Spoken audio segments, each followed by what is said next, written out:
शेतकरी मित्रांनो नमस्कार. आपण गेल्या काही दिवसांपूर्वी जुन्नर येथील द्राक्ष बागेचा ई कॉपर वापरलेला एक व्हिडिओ शेअर केलेला होता. त्यानंतर आज मी निफाड तालुक्यातील शिंगवे या गावात आहे. येथील प्रगतिशील शेतकरी श्री डेरले साहेबांच्या या ठिकाणी झेंडू पिकावरती दादांशी चर्चा करता करता काही गोष्टी त्यांच्याकडनं कळाल्या आहेत की झेंडूसारख्या सेन्सिटिव्ह पिकाला ज्यावेळेस करप्याची समस्या येत असते त्यावेळेस फुलोरा अवस्थेमध्ये बुरशीनाशक वापरण्यावरती बऱ्याचशा मर्यादा येतात.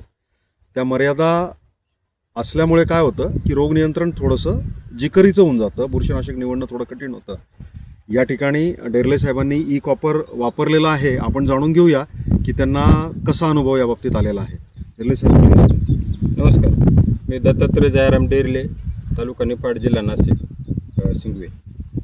तर ई कॉपर म्हणजे मी याची चौकशी केली, गुगलवर सर्च केल्यानंतर आमचे साहेब भरत पाटील, पण सहज त्यांचा एक व्हिडिओ बघितल्यानंतर मी सरांना एक रात्री 11 वाजताच मेसेज टाकला की ई कॉपर म्हणजे मी याच्या अगोदर शोधतच होतं असं काहीतरी प्रोडक्ट.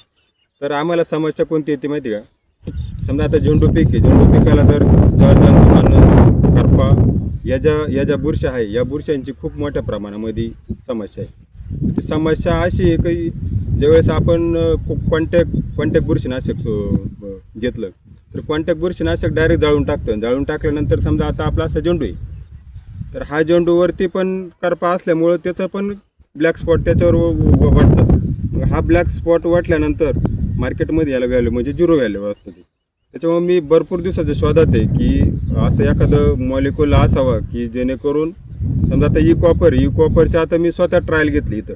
मी म्हणजे स्प्रे टाकून जवळ 8 दिवस झाले. मला 8 दिवसामध्ये मला असं जाणवलं या साईडला टाकलेलं आहे आणि या साईडला टाकलेलं नाही. आता याच्यामध्ये परत याच्यामध्ये ग्रीनरी आली, पानामध्ये ग्रीनरी आली. तर इकडचा हा या प्लॉटला टाकलेलंच नाही. म्हणजे मी जाणीवपूर्वक याच्यामध्ये रेशो ठेवलात का. मला साहेबांनी पण 200 लिटर दिलं, तर मला एकूण पाणी 400 लिटर लागतं. पण मग 200 लिटरमध्ये इकडं तर प्लॉट झाला, हा झाला नाही. तर त्याच्यामध्ये म्हणजे जमीन आसमानाचा फरक आहे. फरक तर जाणवतोच, फरक तर विषयच नाही. ई कॉपर आता एलिमेंट कॉपर आपण गुगलवर पण सर्च करून बघितल्यानंतर हे मॉलिक्यूल खूप दिवसानं खूप अगोदर यायला पाहिजे होतं, पण ते लेट आले. पण ठीक आहे. पण याच्यामध्ये वाटतंय बाय म्हणजे ई कॉपर टाकल्यानंतर आपल्याला परत झेंडू म्हणजे मी फक्त झेंडू बागायतदारांसाठीच बोलतो की तुम्हाला ई कॉपर टाकल्यानंतर साधारण आपण 4 ते 5 स्प्रे जर वापर केला तर याच्यामध्ये आपल्याला समजा नंतर जे कॉन्टॅक्ट बुरशीनाशक आहे, बुरशीनाशक वापरायचं आपल्याला मला तरी वाटतं का बा वापरायची गरजच येणार नाही, एवढे चांगले रिपोर्ट वाटत आहे.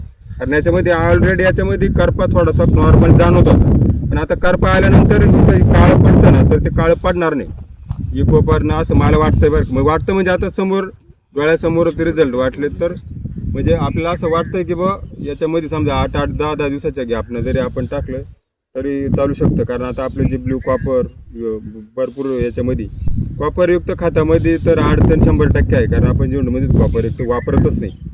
तर वापरलं तर त्याचे म्हणजे प्रॉब्लेम मोठ्या प्रमाणात होत आहे. तर आपल्याला झेंडूसाठी एक ऑप्शन सापडलं आहे. धन्यवाद. शेतकरी मित्रांनो, आपण ई कॉपरच्या बाबतीत जाणून घेतलं होतं की फुलोरा अवस्थेमध्ये सुद्धा ते वापरण्यासाठी सुरक्षित आहे.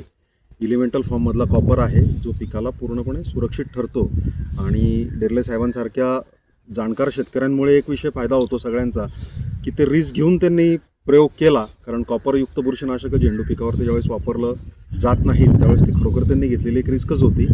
आणि त्या बाबतीत आम्ही त्यांचे देखील मनापासून आभार मानतो की त्यांनी या गोष्टीसाठी तयारी दाखवली की डेमो घ्यावा आणि एकदा वापरून बघावं. तर सुरक्षित आहे. फुलोरा अवस्थेमध्ये पिकाची कॉस्मेटिक व्हॅल्यू खराब होणार नाही या पद्धतीने नक्की काम करतं. पिकाची कॉपरचं प्रमाण वाढवून आतलं कॉपरचं प्रमाण वाढवून पिकाची स्वतःचीच ताकद वाढवतं आणि रोग आणि जीवाणूजन्य आणि बुरशीजन्य रोगांवरती सुद्धा छान काम करतं. तर आपण जरूर यावर्षी ई कॉपरला संधी द्यावी. धन्यवाद.